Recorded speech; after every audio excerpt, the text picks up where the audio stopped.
वितरित केल्याप्रमाणे?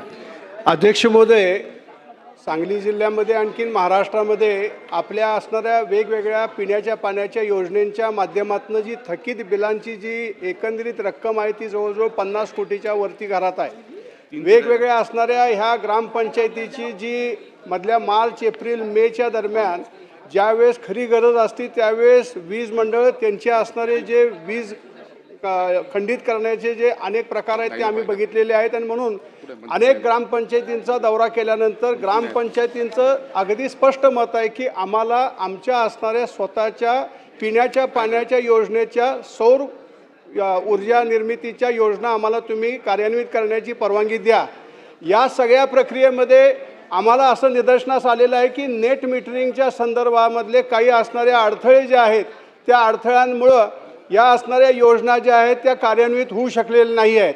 आणि म्हणून माझं आज ह्या लक्षवेधीच्या माध्यमातून सभागृहाकडं आणखीन आमच्या असणाऱ्या ऊर्जा मंत्री महोदयांच्याकडे हे मागणं आहे की 7 ऑगस्ट 2025चा जो निर्णय आहे, आपला जो उत्तर आहे त्या उत्तरामध्ये आपण सांगितलेलं आहे की आपण 1098 गावांमध्ये 45.98 मेगावॅट ह्या संदर्भातली सौर ऊर्जेच्या माध्यमातून वीज जनरेट केलेली आहे।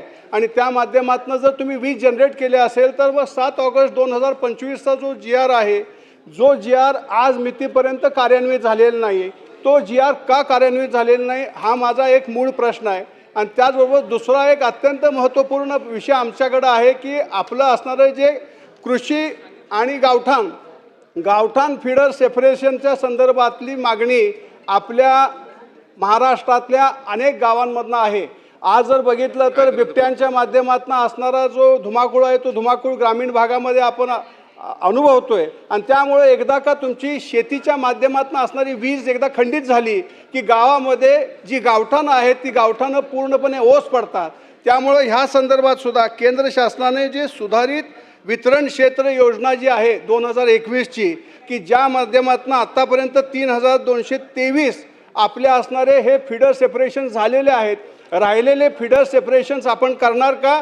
आणि त्यासाठी RDSS जी स्कीम आहे त्याला आपण मुदतवाढ देणार का? हे दोन मूलभूत विषय या निमित्तानं मी मांडतोय।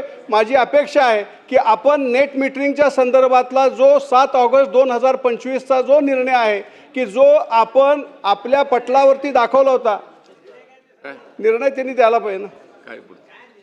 निर्णय असा आहे की 1 मेगावॅटच्या आतली समजा जर कुठलीही योजना असेल, ग्रामपंचायत असेल, ग्रामपंचायतीचा अडचण अशी असते की समजा आपण नदीच्या बाजूला आपलं पंप हाऊस असतं, पंप हाऊसच्या तिथं आपण आपलं सोलर पॅनल उभा करू शकत नाही। आणि त्यासाठी ग्रामपंचायतीच्या वेगवेगळ्या मोकळ्या जागेंमध्ये अशा पद्धतीचे सौर पॅनल उभा करण्याच्या संदर्भातली मुभा द्यावी। आणि त्या माध्यमातून त्या असणाऱ्या सौर पॅनलच्या उभारणीच्या माध्यमातून त्यांना त्यांची असणारी विजेची जी स्वयंपूर्णता आहे ती त्या गावाची स्वयंपूर्णता करण्याच्या संदर्भातला निर्णय व्हावा, ही या निमित्तानं माझी मागणी आहे।